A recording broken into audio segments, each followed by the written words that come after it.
Wide fans, thank you very much for listening to the Fourth and Frames podcast. Here we are, the Fourth and Frames podcast, a fantasy football podcast for fantasyandframes.com. We are on YouTube today. Normally we record our episodes in private, then upload them on Fridays. But you know what? We have two special guests with us that, I've been friends with them for months, and getting to know them has been fantastic.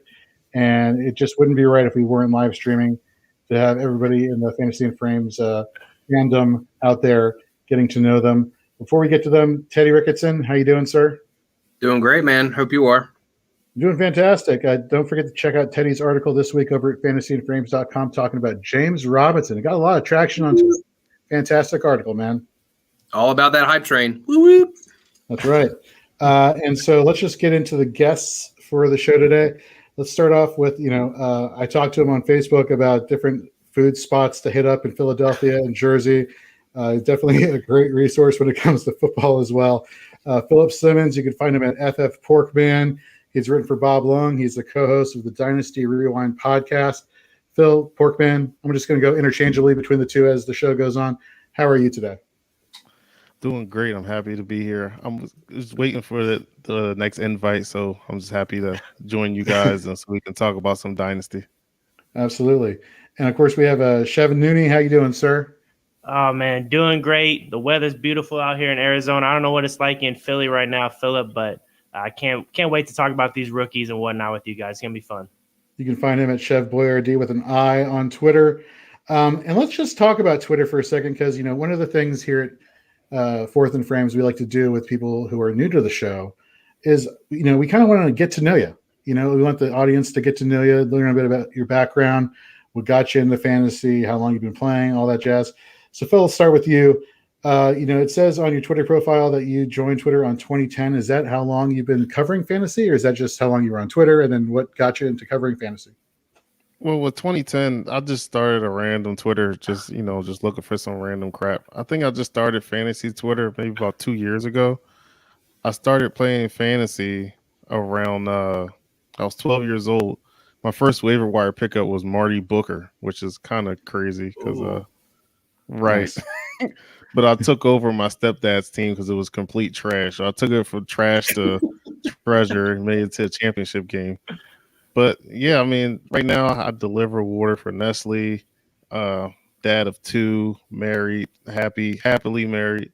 So I'm just, glad to join, and especially with fantasy Twitter, there are some bad seeds, but there's a lot of good seeds, and I'm glad I met a lot of good guys on there. Likewise. Chevin, how about you? How long have you been playing? You've been on Twitter since 2011. Have you been covering fantasy since then, or? No, man, I was too busy getting Twitter chicks back in the day in high school. I think that's where it all started. So, so that's where it all started. No, I've had that account for a long time, man. But it started fantasy football when I was in middle school. My dad invited me to be in a league with him and his friends. To pick the draft order, they had beer there. You had to pick a can and drink it. So I didn't get to do that. But my first pick ever was A.J. Green. Wow. I'm pretty sure he got hurt that year. So it didn't go out too hot. But, man, I love fantasy football. It's been a blast being on Twitter, getting to connect with you guys and whatnot. It's been so much fun. I've been doing a little bit of content. I think started with the Dynasty Rewind like two and a half years ago. So it's been so much fun. It started off just something fun to do, something exciting, and then now it's kind of exploding at the moment. We're doing a lot more stuff. So it's been so much fun. I'm if you're interested in doing a podcast, do it. I can't tell you how much it has affected my life. Just being at work, it's given me a voice. It's been making me comfortable to speak out in meetings and whatnot. Right. So if you're interested in doing so, man, I would really, really push you to do that. It's really fun, and it helps you out in so many different ways. All right, let's ask the all-important question here for all the football fans out here. Phil, we'll start with you. Who's your team? Eagles. Why? Eagles fly? Has always been your team, or is It's always been my team. It's just I just wish they would get rid of GM right now. But I bleed green, so I'm gonna stick with them forever. I'll tell you what. Speaking of green, I was watching a replay of the. I want to say let's say 2012, I think it's maybe before then, the game where Kevin Cobb went down and Michael Vick came in when they were wearing their Kelly Green jerseys against Green Bay. Those Kelly Green jerseys, man, I kind of wish that they would bring those back, I think, for Philadelphia. Those look pretty damn good. They really should bring them back because, I mean, it kind of brings back that nostalgia, like that grit that they used to have back in the day, the Buddy Ryan days. But I remember that game very clearly because freaking Clay Matthews just pinned the guy's arms back and the dude's chin just hit the face. That was crazy. Chev, what about you? Who's your team? Oh, the Bears. Everything Chicago. The Bears, you got Blackhawks, you got Bulls, you got who else? We got the Cubbies. I mean, I love the Bears though, man. I love watching them. I don't love watching their offense. Their defense is fun to watch, but offensively it's piss poor. But I'm a resident Arizona Cardinals fan now since I moved out here 3 years ago. So it's been fun watching those guys getting a lot of young talent and just taking all the Texans players. I think they're our AAA team at the moment. So it's been nice. Well, for being a fantasy manager, you picked the right time to go out to Arizona. You're guaranteed to at least walk away either with a victory for the team or at least your fantasy players are scoring points for you. So you got that going for you.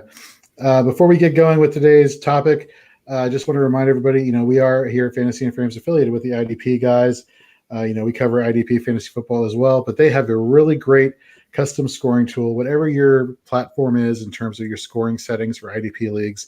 If you head over there, input your scoring settings, they'll be able to tell you rankings for your team, for your league, projections for your league. It's a really cool tool. And if you go to fantasyandframes.com, you'll see the advertisements for IDP guys custom scoring tool pretty much everywhere you find our fantasy football content. Don't forget we have fantasy baseball content as well. But when you're looking at our fantasy football content, click on the advertisement there. It'll take you right to idpguys.org and sign up for their subscription and use their custom scoring tool for all you IDP fantasy football players. And speaking of IDP fantasy football, next week we're going to have a very special guest. It's another Dynasty Rewind member. Bob is going to be joining us. We're going to be talking about some Dynasty IDP. So looking forward to that. So stay tuned next week with that. And now let's just get into like the meat of the show. We're here to talk about prospects, sleepers, and Dynasty. So, like I said earlier, the Dynasty Rewind podcast is a fantastic podcast. If you're not listening, you should be. Follow at Dynasty Rewind on Twitter. Follow these gentlemen, FF Porkman and Chef Boyardee with an I on Twitter. Great Dynasty minds. But you know what? Sometimes I find myself even more impressed with just how fantastic they are when they're doing NFL prospect assessment. And so they've been doing for weeks or for at least a couple months now, ever since the season, the 2020 season ended. They've been looking at different players, doing player evals, really digging deep to find out who are the guys that you should be paying attention to coming into this 2021 NFL season. So we're going to look at some sleepers that maybe you haven't heard on the mainstream media that you should pay attention to that could become potentially fantasy relevant in 2021. So we're going to have Teddy, we're going to have Chevin, we're going to have Phil. We're all going to be talking about some players here. So let's start with the quarterback position. Teddy, do you have a quarterback that maybe people aren't too aware of that they should be paying attention to? No, because all of the quarterbacks is not a very deep quarterback class for relevancy. Everyone is going to know everyone that is being talking about. You've got Trevor Lawrence, Justin Fields battling for that first and second spot in the actual NFL draft. Other, honorable mentions would be Zach Wilson, who I think is kind of a sleeper, if you want to call him that. Trey Lance should be solid, but really once you get past, Mac Jones being that fifth guy, it really kind of just I just don't think there's much there. I know, especially on Fantasy Football Twitter, we had, I think it was Chris Sims that made headlines with his top five yesterday with Kellen Mond appearing in somebody's top five, and that just kind of shows you that there really is not any depth in this class. I know that there is Jamie Newman, who opted out of the 2020 college football season, who I think it's going to be depending on where he goes. There's talks about maybe the Steelers might pick him up in like a mid-round pick if he falls that far, that maybe he can be Ben's heir apparent. But after those top five guys, there's not going to be much as far as fantasy relevance in this class. Now, when it comes to it, obviously, like, as I mentioned, Trevor Lawrence, Justin Fields projecting to be up there with Zach Wilson and Trey Lance. I do think Mac Jones is kind of a sneaky play depending on where he ends up. If you were doing your rookie draft, as you should after the NFL draft, I don't think he falls past New England, and I think that he and Bill Belichick can do some sneaky things if he ends up in that offense, if they can build around him for the future. It's funny that you mentioned Mac Jones, and one of the things we were talking about in our pre-show meeting is, whichever team gets a quarterback in the first round, like that's a team that you would have to imagine is not very good to begin with, right? They're like rebuilding from the base up. Maybe they have offensive line issues, you name it, and probably more often than not, offensive line is a deficiency that most teams have. So for me, I'm looking at not only the quarterback statistics, but specialized statistics. So, for example, who is really good when playing under pressure? And according to Pro Football Focus, I'm looking here, Mac Jones is probably the third best quarterback in all of collegiate football at playing under pressure in terms of completion percentage, second in yards per attempt. Look, I'm not saying, and I would never say that stats are the be-all, end-all when doing player evaluation, player comps. Obviously, looking at film is 100%. I feel more important just because you get to actually see which the numbers are showing. But looking at these numbers just right off the top of my head, I see this and I'm like, man, that really goes well for a team that's going to be drafting in the first round. So my opinion of Mac Jones is kind of growing. And of course, as we get closer to the NFL draft in April, here at Fantasy and Frames, we'll be doing more player evals and comps. And of course, after the NFL draft, once everybody is situated, we'll be doing our four-eyed rookie snapshots, looking at all the different players that are going to be potentially fantasy relevant going forward. Okay, let's get into the heart of it. Let's get into the fun stuff. Let's get into what everybody is talking about, what everybody wants to talk about. Let's talk running backs. Let's talk wide receivers. Phil, Chevin, you guys, I feel like every week I'm like being bombarded with all sorts of knowledge about the players I would not have thought about. I had no idea like what's going on here. And I walk away enlightened, and I just let's get the Forehead fans into this. Let's hear what you have to say. Phil, let's start with you. Give us a running back that people are kind of sleeping on that they really shouldn't be. All right, so I'm actually probably going to make my host a little bit happy right here, but I'm going to go with, just before I start there, right? So this running back class isn't as deep as it is either. So, I mean, it's kind of like the quarterback class. You got like the top five, and then there's like everybody else. Mm-hmm. But there is one guy that has a lot of potential. His name is Colin Hill. Colin Hill is kind of has like a small type of stature type of running back, but he's the running back that looks like they're going to project to the NFL. He has good hands. He's small. He can run inside, and he can do all them types of things. And he's pretty quick with the ball in his hands. So I mean, to me, I'm sorry. What'd you say? No. Go ahead, please. I'm sorry. No, you're good. So I mean, when you have a guy like Colin Hill who can make people miss inside and outside, if he can get them down like on a third down type of guy who can catch the ball and make a guy miss and take it to the house, that guy's fantasy relevant. You look like a guy like not comparing to him, but like a James White. James White for the Patriots was fantasy relevant only as a third down back because he can catch the ball. He's giving you PPR points, and he's just constantly on the field because he can pass block as well.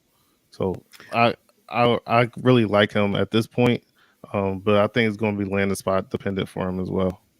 When I was looking at some of his film, and it's one of those things for those out there that are listening, like how do you get access to film? How do you like look at these players? And Michael Bauer of the Dynasty Rewind, he taught me very easily, type in the player's name versus, and then hit enter. And you'll see all sorts of film, all sorts of highlights, exactly what he just did. Lots of resources on there. And so from the limited stuff I've seen is they really like putting him out on the edge and getting him ready to get those passes, those dump offs. But I think one of the most undervalued talents of running back is acknowledged for is their pass blocking. And you just touched on it just now. Like every highlight film I watched about him, he was blowing people up, linebackers, defensive linemen. And of course, if you can pass block, you can stay on the field longer. The quarterback trusts you. And if the quarterback trusts you, that's fantastic. And that's going to give you opportunity. That's a really good one. Colin Hill. What about you, Chev? First things first, I want to talk about some mock drafts. You got to be careful what mock drafts you're looking at the other day I saw a mock draft with Justin Fields going 24th overall to the Steelers. So make sure you're following the right crew, because then we got Kadarius Toney going at 20 to the Bears, and that's what really threw me off the whole time. Michael Bauer from Dynasty Rewind, he's chiming in here. The bad things a player does is as important as the good things they do. That makes a lot of sense. Let me ask you. He may know some stuff. Well, let me ask you guys: is it easier to spot bad plays or bad attributes than good ones, or is it really depend on the player? It's to me, it's actually pretty easy to find the bad ones, because especially with pass blocking. So if you got like a big guy like AJ Dillon, like we were scouting him last year, for some reason you're huge, but you can't pass block. You're getting knocked back. Not really sure why, but I feel as though that might be a coaching thing that could be taught up. That was like a big thing for like Deuce Staley when he was a running back coach for the Eagles. His main thing was. Oh, we lost him. The world will never know. The suspense. I blame Mike, man. I think Mike had something to do with that. He popped up on the screen and then Porkman left. So that's pretty messed up, Mike. Come on. That is beautiful timing. And he didn't say that he wanted to get rid of Nate Gary fast enough, so Bowers booted him. You mean Mike? You mean Mike Bauer's favorite football player of the Philadelphia Eagles, Nate Gary? That was I'm actually going to send Michael. I'm going to send him a card. I actually did a card break with the Eagles, and I got a Nate Gary card that I would have said Michael Bowers. So, Mike, be looking for that in your inbox or your mailbox, my man. It's coming. I'm going to get you. The second he hops on Cameo, you're getting $1. So, Porkman, you dropped off at the perfect time to set up the anticipation of what you were going to say. So, continue. Deuce Staley.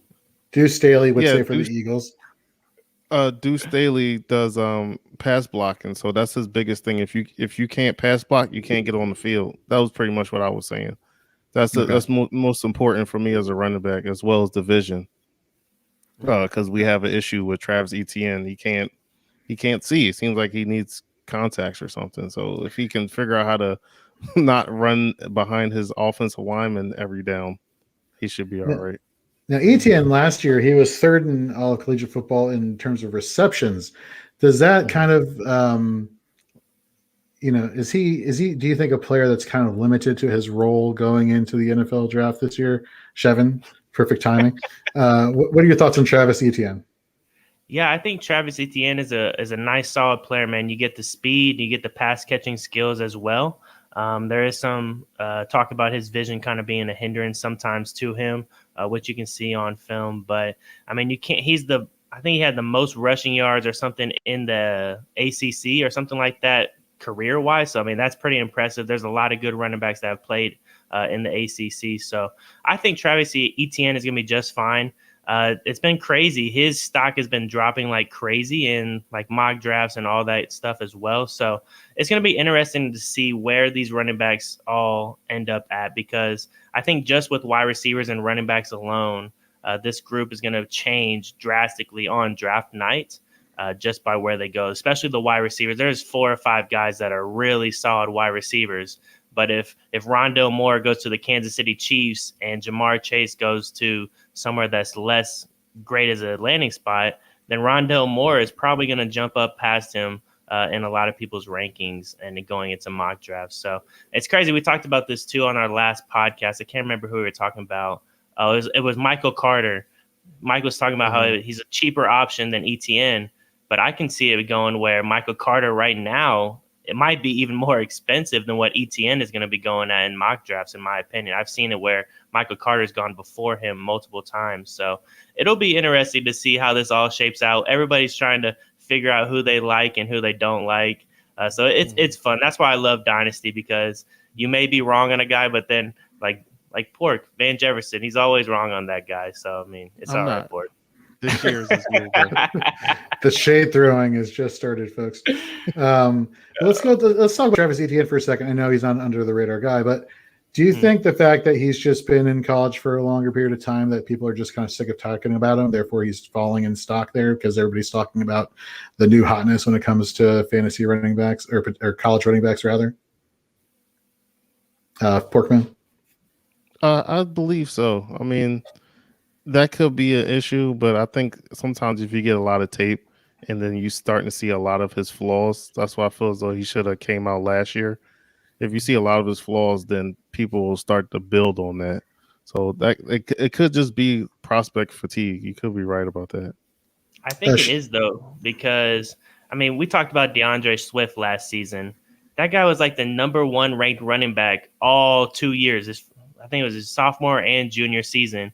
And then we get to going to the draft, and then everybody's like, oh, hold on. He's running back 4, running back 3. So I think if your name's on the chopping block for that long, people are just like, oh, I mean, we know him already. Let's see who else we can jump ahead of him and see who's the next hot guy that's going to be popping up in college. So I think that plays a role in it. I think it really does. Chev, so who's an underrated running back that you're kind of all in on? Oh, man. So this guy does not pass block well, but he's an absolute force with his speed and with his vision as well. He doesn't break too many tackles, but Chuba Hubbard is somebody that has been drugged through the mud so much this last season, whether it be injury or whether it just be the COVID season. I don't know what it is, but he played like straight dog crap. And me being an OU fan, I love it. I love seeing these guys kind of struggle and them being the little brother. But Chuba Hubbard has some great things that he does. His speed is out of this world. It's almost what am I trying to say? It's almost track speed, man. He's got all that track speed going, man. And the vision is nice. But the problem is for me, it's going to take a good landing spot, somebody that can get him in space. So that's kind of why I think he's going to be a sleeper, just because in the draft, I think they might drop him down a little bit. But if I can get Chuba Hubbard at the end of the second or the third round, you're getting a guy that ran for 2,000 yards his sophomore season, I believe.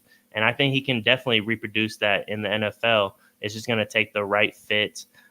His pass catching is good, too. He had 20 catches and I think 22 in a season as well. I want to blame COVID, and I want to blame just the situation at OSU and his injuries as well. I mean, he did not have a good relationship with Gundy that last season due to everything that went on during that time. Gundy really shorted his players on their expectations of how you should. He was not a player's coach, in my opinion. I think he really discredited a lot of what they were trying to do. So that really kind of upset me. But like I said, I'm an OU fan, so seeing that hate over there is all right. But I think go for it. Finish your thought, because I have a funny question to ask you after you're done. I don't even remember what I was going to say, so just hit it with the question. So you go from Chicago Bears to being a kind of a Arizona Cardinals fan now. How did OU come into play here? So I am from Oklahoma. I lived 20-something years there, so that is where I am from. My family, though, is all in Illinois. And growing up, my uncle was one of my biggest heroes. He was a sports guy, and he loved playing Madden with me. So I would run back punts and kicks with Devin Hester all the time, and I would throw back Reggie Bush. I'd be the Saints for a little bit, get a little Drew Brees action in there. But my uncle really played a big part in me being a Chicago fan, and my dad as well. They beat it into my brain, Chicago Cubs. So that's been a rough time being a fan for them. But the Bears have been kind of rough as well. But just it's fun to be in a town where they actually have sports. In Oklahoma, we ain't got jack crap. We got OU football and we got the Thunder, and we had a hockey team, but they went away. But man, it's so nice to be out in a state that has all these freaking nice facilities and nice areas to go watch. But you're always the away fan. So when you come to an Arizona Cardinals game, you got 60-40, the other team is beating you out. Like if you went to the Eagles game, I'm sure the Eagles would have like 75% and we would have 25%. It is the saddest thing I've ever seen. It's more than 75%. It's Maybe more like 90%. Sneak into the stadium. It's so sad. Well, that's like being a Washington fan. It's either Dallas North or Philly South whenever they come to town, because they just take over. Because the tickets for Washington, they're through the roof. Thank you very much, Daniel Snyder. People, honestly, they'd rather just sell them on StubHub and get the money for them than actually go and support their team, which is sad. Hopefully that does not continue. But we just got some news here. Teddy, you're in the middle right now of a startup draft, and you have quite a dilemma here. Maybe we can pick these guys' brains and do this live on the air / on the podcast as we're recording. Yeah, so I don't know if it's too much of a dilemma because it is, as you mentioned, a startup draft that literally just started. So it is I'm going to see if I can get all the acronyms right because I learned some of these while we were doing this. It is a 14-team Superflex league, full PPR, but half-point tight end premium. Okay, so I think I hit all the buttons there. I'm the 3rd overall pick. Okay. The 1st overall pick was traded so they can get Patrick Mahomes. 2nd overall pick was Josh Allen. And so now, who do we like? I'm doing the draft over with the people at Ball Blast. So I need to make sure that I can not blast their balls. Make sure you're blasting their balls. I don't want to look as a Panther fan, McCaffrey's right here, but I'm just like, I feel like this is a trap. I feel like it's a trap. So who are you liking in early startup dynasty drafts this year? Phil, what do you got? Oh my God, his timing is impeccable. Dang it, Bauer, let him help me. His timing for dropping out is impeccable. Shevin, who you got, buddy? Oh man, so for me in Superflex drafts last season, I really screwed up. I did not go quarterback heavy in the very beginning, and it really killed me at the end of my season. So honestly, like I am looking for quarterbacks early and often, especially if you got the 3rd pick. By the time it rolls back around to you, you might be in a little bit of trouble depending how the draft goes. I guess you won't know yet, but if you don't go quarterback here and it's just a freaking train, you're in big trouble at the end, man. Sure. So I guess it'd be probably battling age with talent. Herbert, Kyler. I don't really want to go Burrow at the moment, but I guess it'd probably be Kyler. Yeah, I do like Kyler a lot. The main thing for him is his rushing ability. So, like, I think he had 2nd amount of touches and 2nd amount of rushing yards with Arizona, and I think they're gonna do a lot to help him on offense this season as well in free agency and in the draft. Most likely, they'll probably draft a running back, and most likely they'll probably go. They'll probably go for a wide receiver in free agency, I would imagine. So I don't think Kyler would be a bad pick here. Justin Herbert, though, that's the young buck. He's got some nice skills, man. But his haircut, I think his haircut took all his skills away. It might keep me out of it. Yeah, Portman, what do you think? I was going to say Herbert as well. I'm gonna go Kyler, but either one's fine. All right, Jorge, break the tie for me. Uh-oh. So on their show last week, I was talking about how I think Justin Herbert's going to be the overall QB1 in fantasy next year. So it would be kind of wrong for me to now say Kyler Murray. I think Herbert does have the rushing floor, not as high, obviously, as Kyler, but I just think the receiving options, you take away DeAndre Hopkins, who are you really relying on in that wide receiving core? Is Christian Kirk somebody that you're putting in faith into to lead you down the stretch? I don't know. So I'm going to go Justin Herbert, but it's all – you can't go wrong, I guess, if I had to say. But I think it's a good thing to bring into the equation, Superflex, everyone is going to be putting in a second quarterback in that Superflex spot. So it makes a lot of sense to go quarterback there. Teddy, who you got for a running back that we could start talking about? So as far as this goes, I do like the ones we've said so far, and I am definitely not trying to buy favor with a brand new friend that I just met tonight. I really like Trey Sermon. As a sneaky running back. He is really solid. And the good thing for him is that he really burst out in a good time. He was always solid at OU. But Ohio State struggled a little bit in the season, but he went off in the playoff and, he put together a solid game. I think he's strong. He's good. He's like a balanced runner. He's agile, even though he's kind of taller. He doesn't have the breakaway speed. So I think he's going to be, limited in that fashion. But I think that, as we've kind of talked about, where it's top 5, everybody else, I don't think he's a bad one. Bad one to kind of go for some depth. But I know that, an easier route, I should have just said Javonta Williams or something, who even in Michael Carter highlights is seen in the background blowing up defenders on blocks. So I really do like Trey Sermon too. I know Nate from our podcast is really high on him too. I think he has him either 4 or 5 So he's really high on Trey Sermon. For me, he knows how to finish his games. Like, I feel like at OU and at Ohio State, at the end of the games, he was finishing his runs even harder.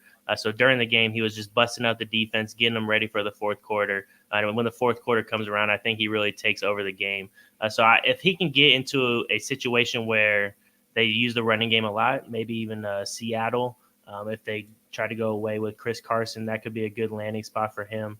And he's not good. He's got good hands too. So, I mean, it's not somebody that isn't able to catch out of the backfield as well. I think Trey Sermon's a solid player. And I think it showed his injury in the beginning of the season. He started off really, really slow. And then at the end of the season, it started to pick up. And I don't remember what his injury was during the playoff game, but hopefully he'll be back and ready before anything happens. Hopefully draft night, he's fully healthy and ready to go. So, yeah, you mentioned Seattle. What are your thoughts on DJ Dallas? Second year running back heading into that situation. If Chris Carson doesn't come back, of course. Yeah, so I think he's in a good spot, especially with you got Pete Carroll. That's a coach that does not really care where you're drafted or where you're even from. You could be from Mars, and as long as you produce, you're going to be doing good things in that offense. He's going to put you in. So I do like DJ Dallas. I guess I should have mentioned Garrett Price. I met Garrett Price in college. He was my RD, and I was an RA. So that's how I met him. That's kind of how he really elevated my game, because he was listening to the podcast. He's like, "Oh, I pay for podcasts." I'm like, dude, this guy's a freaking nerd. What? I've never even heard of that. But now I'm just as addicted as he is. So Garrett really did play a big part in my coming up in fantasy football and wanting to be better at scouting and content and whatnot. But I think DJ Dallas is in a good spot. I think it's nice to have a Trey Sermon back there too. I think it's just huge to have multiple backs. I don't know about what Penny's going to be doing this next season. It seems like he might be the odd man out again, unless they don't draft anybody or pick anybody up. So it's going to be interesting. I mean, like I said, they want to play whoever's the hot back, I think, right now. So it's tough. I don't know what they're going to do with Russell Wilson either. If Russell Wilson's not there, then that's going to definitely throw a wrench into all their plans too. Yeah, well, that's a great comment. So let's say Russell Wilson isn't there. How far are you dropping DK Metcalf in your dynasty rankings? Oh, that would suck so bad because I traded for him this last season. But I would definitely be dropping him a good amount probably. I mean, there's so many good wide receivers. It just seems like every draft they're popping out brand new, incredible wide receivers that are coming out as rookies. And now they're not taking as long to bust out as well. I mean, you got A.J. Brown, you got Justin Jefferson, and CeeDee Lamb, somebody that is probably going to do some big things this season as well. But yeah, you'd have to definitely drop DK down and Tyler Lockett too, because I mean, I think they make their money off a lot of those. He rushes out of the pocket and slings it downfield to them as well. So it's going to be tough. If they lose him, oh man, the wheels might fall off for those guys. That makes a lot of sense. Teddy, who else? Let's go to wide receiver. Who you got at wide receiver? So I actually do think the wide receiver class is pretty deep. It's just how much they're going to get used. So, I mean, I think that as far as potential goes, as far as like if we're looking like a ceiling, I know that everyone talks about Elijah Moore out of Ole Miss, but I'm going to go with what I call the other Moore brother, who is Rondell Moore out of Purdue. He had a giant freshman year at Purdue. Who had like 2,000 all-purpose yards and stuff. But I mean, it's a thing of the past. But still, he's only 5'9", which is a little concerning at the next level. But he is fast, and if you can get him into space on slants and just any way you can, screens, he is going to be able to get the ball and go.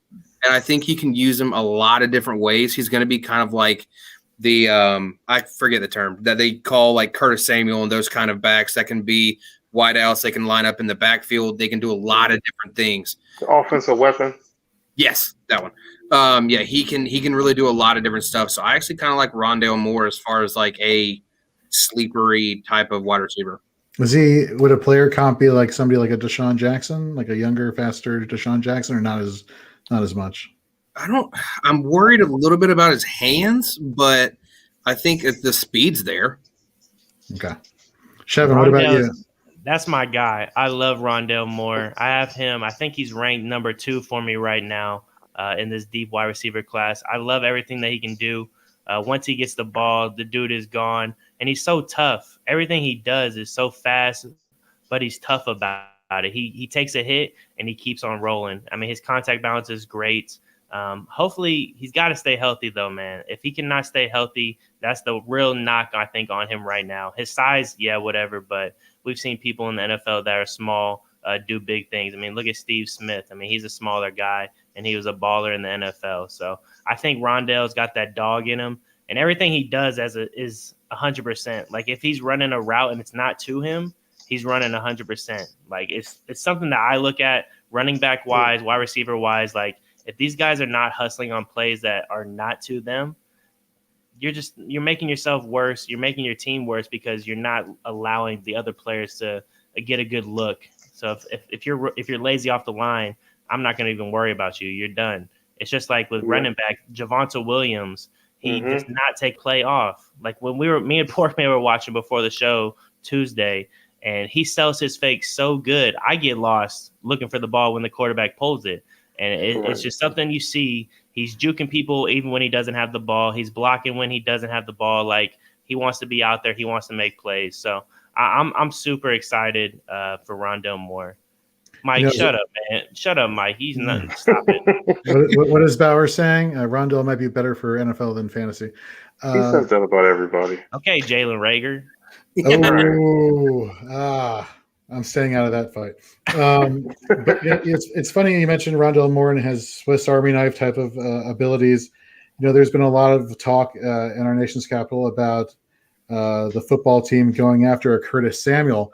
But if that price tag becomes a little high, it makes sense maybe to target a Rondell Moore, just because we saw Rivera's last season for the Panthers. You know, Scott Turner, the offensive coordinator, he was really liking these players that could do everything. And you look at what Washington did last year with Antonio Gibson, wide receiver technically in college, but he was also a running back. He had running back snaps there. So the multifaceted players and their abilities, I think, kind of tailor themselves to what Washington is doing. So I wouldn't be surprised if Washington made a move for Rondell Moore. Is he a first-round talent, or is he somebody who's coming into later rounds? He could sneak up in the first, and I think he's going to be a second-round guy. I just think there's a lot of other good wide receivers that people are going to see with their size, maybe a little bit better fit for their offense.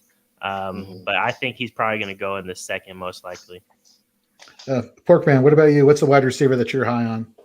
I got a couple, but I'll go with one. His name is Daz Newsome. He's a wide receiver for North Carolina. Plays with a lot of swag, and I love that. And he runs routes really, really well.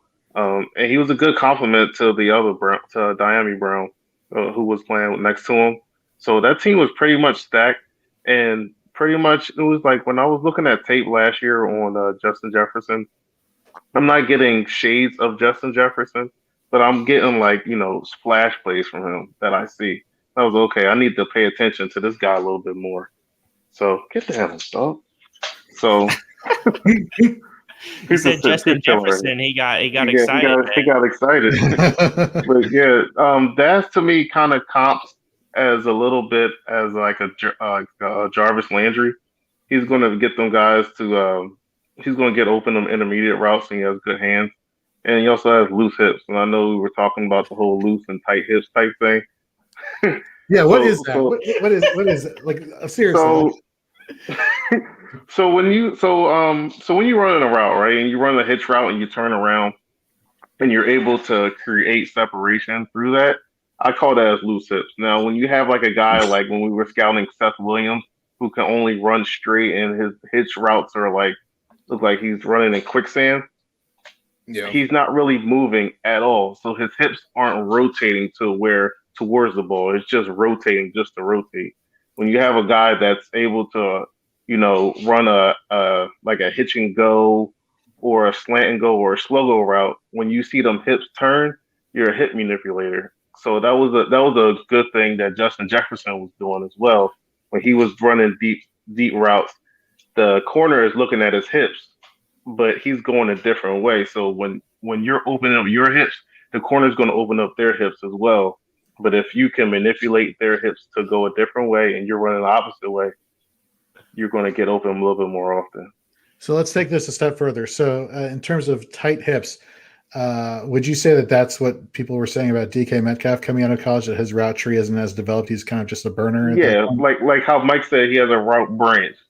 So pretty much it was he really didn't show any of that honestly in college, but sometimes these colleges aren't really preparing these receivers to go into the NFL and teach them how to run a route. It's pretty much just showing them, okay, this is what you're going to do to win for my team. So they really didn't develop him, but he had that wherewithal and that drive to, to learn, and it helped a lot that you had Russell Wilson. So, okay, you do this one thing great. We're going to teach you how to do this. You're going to continue to do this, but we're going to teach you how to be a better receiver in the NFL and make a lot more money. And he's definitely showing all of that. Shevin, who's another wide receiver that you're kind of high on? So this guy as well, he got injured last season. I'm guessing I'm going to talk about all the Oklahoma State guys tonight, apparently. I knew that was coming. I didn't want to steal one from you because I knew you was going to use them. Yeah, Tylan Wallace is my guy this year. I'm super excited to see where he lands. To me, he just does everything so well. And just the dog in him is so exciting to me. I think he can run inside routes. I think he can run outside routes. I think he can do it all, man. I think if he didn't have the ACL tear, I believe in 2019, I think he would have been one of the good guys in that 2020 class as well. I think he would be up there with those guys. But Tylan Wallace, man, I love everything about his game.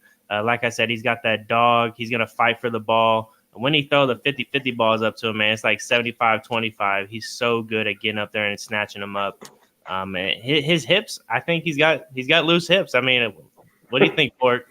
No, he got some greasy hips. I like his hips. Oh, he got the greasy hips. Yeah, so I'm excited for Tylan Wallace, man. I think a lot of people are going to sleep on him. I've seen his name going in the right direction, but like all the stats that you look up, you see his name there. So I think he's going to be a guy that rises up very soon. But for my sake, I hope he's a sleeper because I have a lot of second-round picks that I've acquired for this season alone. So I'm excited. What about you, Teddy? Do you have a wide receiver we could talk about? Only other wide receiver I want to talk about is Kadarius Toney solely, so I can help Jorge segue into the next segment, which is going to be tight ends. But no, Kadarius Toney is going to be Kyle Pitts' little brother. So Kadarius Toney, obviously at the University of Florida, helping Kyle Trask become Kyle Trask. He's 6 feet. He's only 22. So that's something for all you age truthers in Dynasty. As you kind of look at him, he can do just up anything he wants to in the open field. It's kind of insane. Like his yards out of the catch ability is kind of off the charts for me.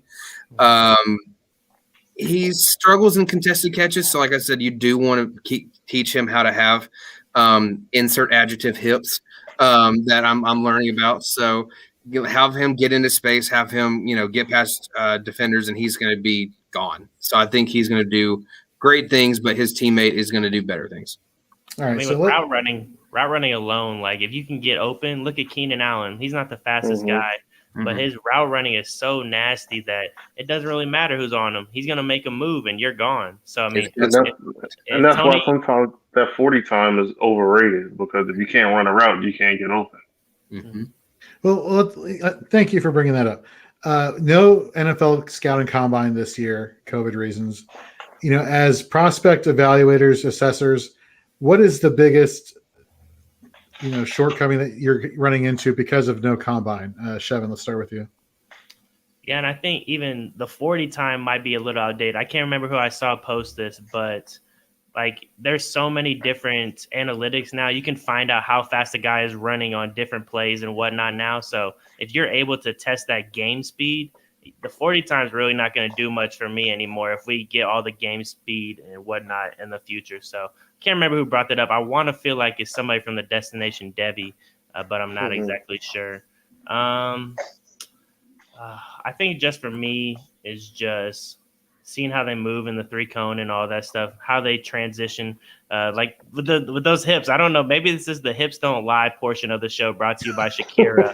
I don't know, but nice. I definitely do like seeing them switch directions and seeing how they maybe they even catch the ball during the gauntlet as well. I mean, are they going to be hands guys? Are they catching with their body? and just watching them work with the quarterbacks as well, because they're not used to these quarterbacks. So you have to work with them and see. That could be a big role in the NFL too. You probably never played catch with these guys before. You probably never worked with them in the off season.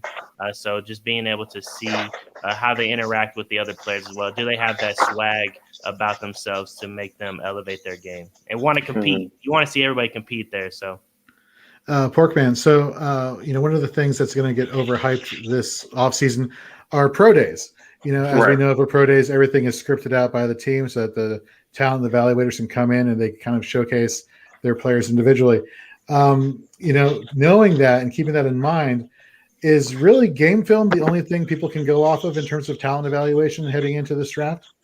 Yeah, I mean, you can kind of look at the numbers, but you kind of know that some of those numbers are going to be skewed. Because, remember last year, Zach Moss ran the 40 time and it was slower than he expected. And then when he did the pro day, it was like, it was a 4.5 where it's supposed to be. So I feel as though that's going to be a lot of skew. So just like how we do on Dynasty Rewind, we break down film. We start in January, so but we know the game film, and then let's see if this 40 time matches up with the game film, and then we go from there. Okay, because some people might be just might have field speed and not just track speed, because we can see like guys that just run fast.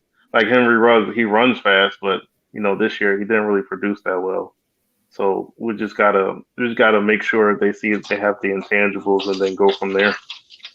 All right, let's as Teddy said, let's transition to the last position for the show. Let's talk about tight ends, and let's pretend you didn't watch a University of Florida game at all this season, okay? And you're seeing somebody by the name of Kyle Pitts. I know he's not an under the radar guy.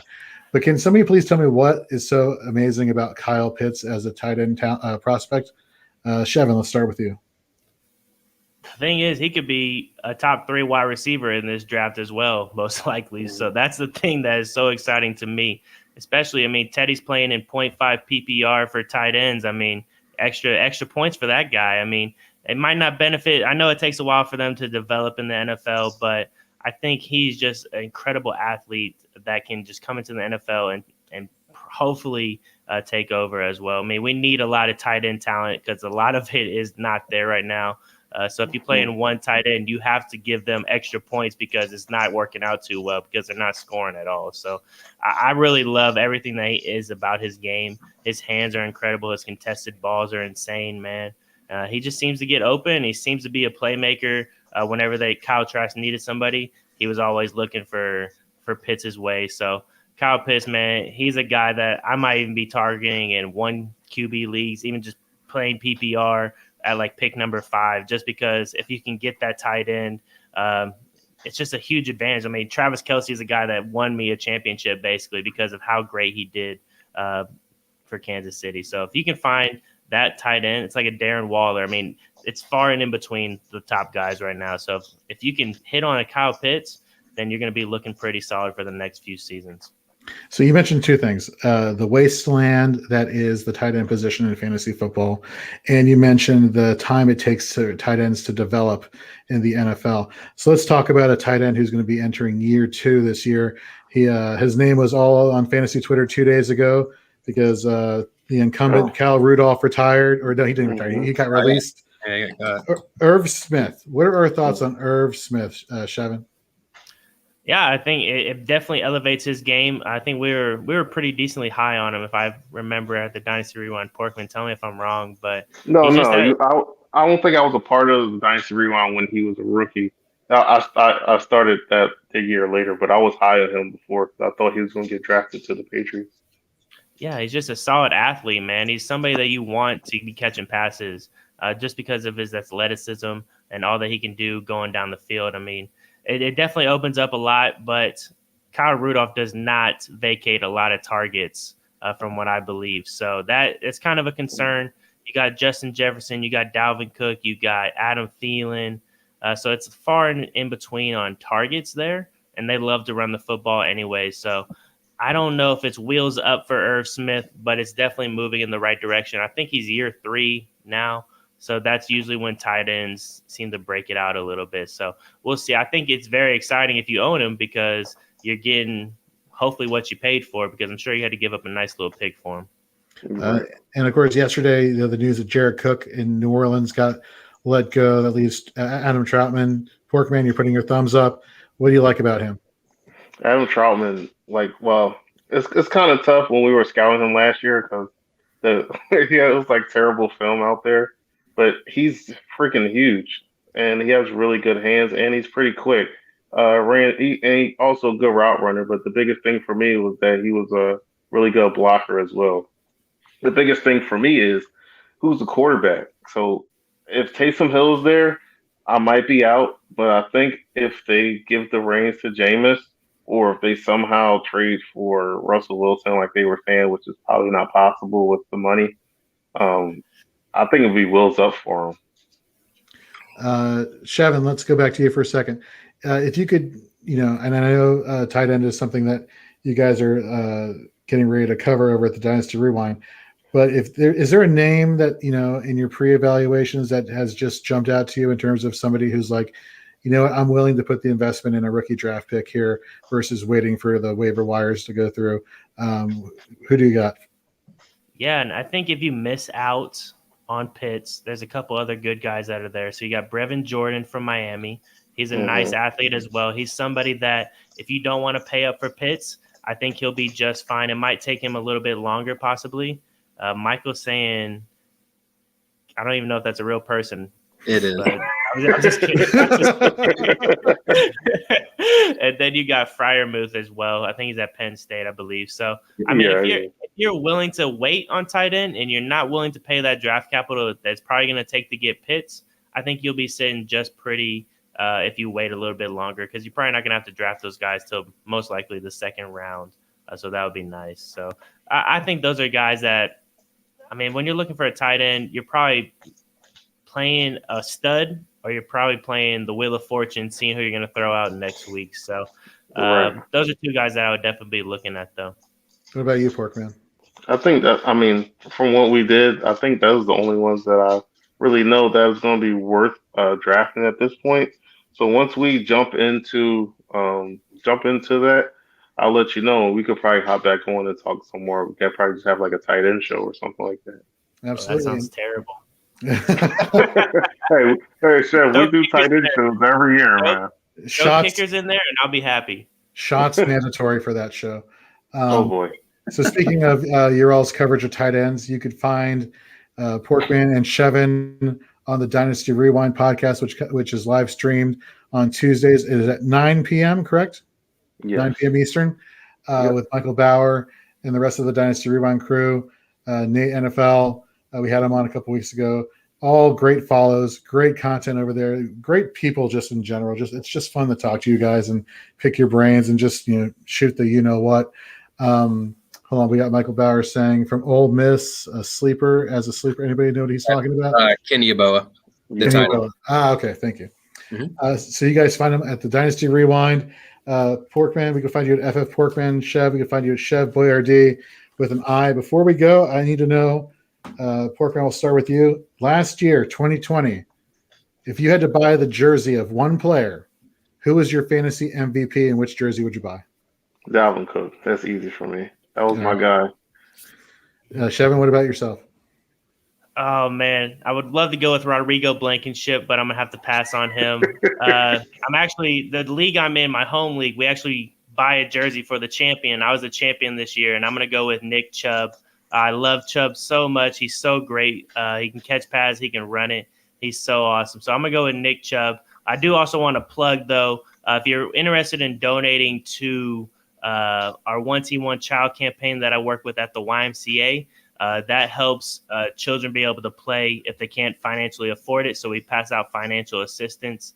So I got some big news. Zane Gonzalez from the Arizona Cardinals is actually going to donate. I'm not exactly sure how much, but I tweeted at him today, and he's actually going to donate some money. So, Zane Gonzalez, I know you might not be watching this right now, but, man, I really do appreciate it. We're helping out a lot of kids right now. We just hit $1,000. So if you're interested, just hit me up in my DMs. I would definitely love to chat with you about it and give you more information. That is a super cause. Yeah, definitely hit him up, folks. And just for the record, Young Hoku, his jersey's on order for me. So I have no qualms about getting a kicker's jersey because that's my boy. If they produce, they produce. I think he's a free agent too, which is kind of crazy. But good for him. He's probably going to get a good contract. Anyhow, it's been great, folks. All you Forward fans out there, thank you for watching and thank you for listening. Teddy Ricketson, as always, podcast co-host in crime. Thank you very much. So for everybody here, I'm Jorge Edwards. Don't forget to follow us on Twitter at Fourth and Frames, as well as our main account, Fantasy and Frames. And check out all of our articles at fantasyandframes.com. We have all of our Dynasty content coming out now. And then as soon as we get closer to the NFL draft, we'll be doing prospect evaluations. And of course, free agency is coming up in a couple weeks. So a lot of stuff going on. So a lot of things you can find here at Fantasy and Frames. So for everybody, I'm Jorge Edwards. We'll talk to you next time.